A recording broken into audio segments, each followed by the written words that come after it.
Hello everyone, আজকে তোমাদেরকে নিয়ে যাব বাংলাদেশের প্রাচীন রাজধানী পানাম সিটিতে এবং সেখানে কি কি আছে এবং সেখানে কিভাবে গেলাম সম্পূর্ণটা থাকবে এই ভিডিওতে। আমরা বরপা বাস স্ট্যান্ড থেকে ওখান থেকে বাসের জন্য দাঁড়িয়েছিলাম। তোমরা তো ভালো মতোই জানো যে এই সব জায়গায় কী পরিমাণে ট্রাফিক জ্যাম হয়। ট্রাফিক জ্যামের জন্য দাঁড়িয়ে থাকতে থাকতে একটু নিজেকে দেখে নিলাম, নিজের ড্রেস আপ এবং তোমাদেরকেও দেখে নিলাম এবং হাই দিয়ে নিলাম সবাইকে। তোমরা সবাই কেমন আছো এবং কিভাবে আমার ভিডিওটা দেখছো সেটাও জানাবে কমেন্টে। এবং আমরা একটা বিজনেস ক্লাস বাসের মাধ্যমে চলে যাচ্ছিলাম সামনের দিকে এবং সামনের দিকে যেতে যেতে অনেক ধুলোবালি পড়েছিল, এজন্য আমরা বিজনেস ক্লাস বাসটাকে নিয়েছিলাম। সেটা কিন্তু আমাদেরকে অনেক হেল্প করেছে ধুলোবালির জন্য, কিন্তু এভাবে গেলে তো আমাদের টাকা একদমই শেষ হয়ে যাবে। এই জন্য আমরা আবার লোকাল বাসের জন্য দাঁড়িয়েছিলাম এবং লোকাল বাসের ভাড়া ছিল অনেক কম, যে কারণে মানুষ কিন্তু এটাকেই বেশি প্রেফার করে এবং এটার জন্য দাঁড়িয়ে থাকে এবং পাওয়া যায় না। অবশেষে আমরা পেলাম এবং চলে গেলাম সেখানে, এবং সেখানে যাওয়ার পর আমরা একটা অটো নিয়ে নিলাম এবং অটোতে আমরা একদম পানাম সিটির উদ্দেশ্যে রওনা দিলাম। এবং এই রাস্তাটা কিন্তু ছিল খুবই খারাপ একটা রাস্তা, সো বি কেয়ারফুল এভরিওয়ান এখানে যাওয়ার সময়।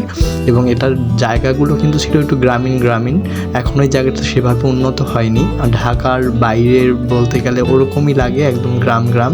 এবং আমরা যখন চলে আসলাম তখন বাইরে থেকে দেখতে পেলাম অনেক প্রাচীন বিল্ডিং। এটা কিন্তু পানাম সিটির বাইরের সাইড, এটা কিন্তু রেস্ট্রিক্টেড না, এখানে যে কেউ টিকিট ছাড়া দেখতে পারবে এরকম একটা সাইড।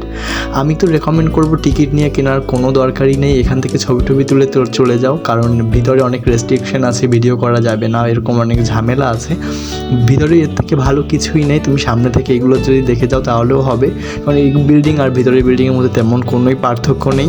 এখানে বসে ছবি তুলেই সহজে যেতে পারো, কিন্তু আমরা যেহেতু এসেছি নতুন এবং কিউরিসিটির কারণে আমার ভিতরে যেতেই হবে এবং ভিডিও করে তো তোমাদেরকেও দেখাতে হবে। এই জন্য আমি ভিডিও করার উদ্দেশ্যে এবং নিজের দেখার উদ্দেশ্যে কিউরিসিটির জন্য চলে গেলাম ভিতরে। এবং ভিতরে যাওয়ার আগে থেকেই আমাকে প্রথম গেট থেকেই শুরু করে দিয়েছে যে ভিডিও করা যাবে না, কিন্তু আমি স্টিল তোমাদের জন্য ভিডিও করেছি অনেক বেশি রিস্কিভাবে।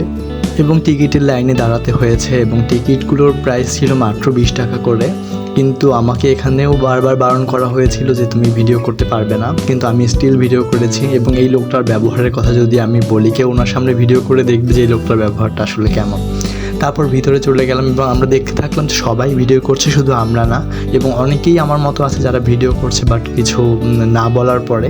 তো আমরা নিজেরাও ভিডিও করলাম এবং ছবি তোলা শুরু করে দিলাম। এবং অনেক আর্টিস্টিক বিল্ডিং, যদি এখানে অ্যাস্থেটিক ছবি, এখন মানুষ যে অ্যাস্থেটিকের একটা ট্রেন্ড চলছে, তো তোমরা যদি অ্যাস্থেটিক ছবি তুলতে যাও তোমরা কিন্তু এখানে চলে যেতে পারো, কারণ এখানে অ্যাস্থেটিক ছবি তোলার জন্য এবং পাঞ্জাবি পরে ছবি তোলার জন্য তোমরা অনেক ভালো প্লেস পেয়ে যাবে।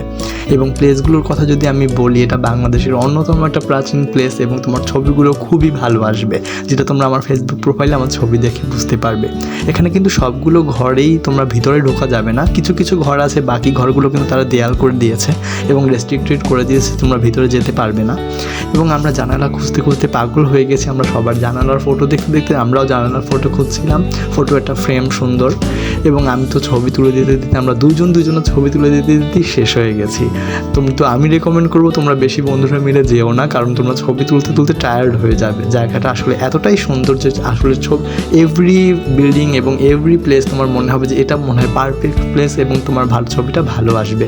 এই কারণে কিন্তু মানুষ ছবি তোলা কেউ থামাতেই পারে না। এবং এখানে ছিল আমার ব্লগটা এই পর্যন্তই। আল্লাহ হাফেজ সবাইকে, সবাই ভালো থাকবেন।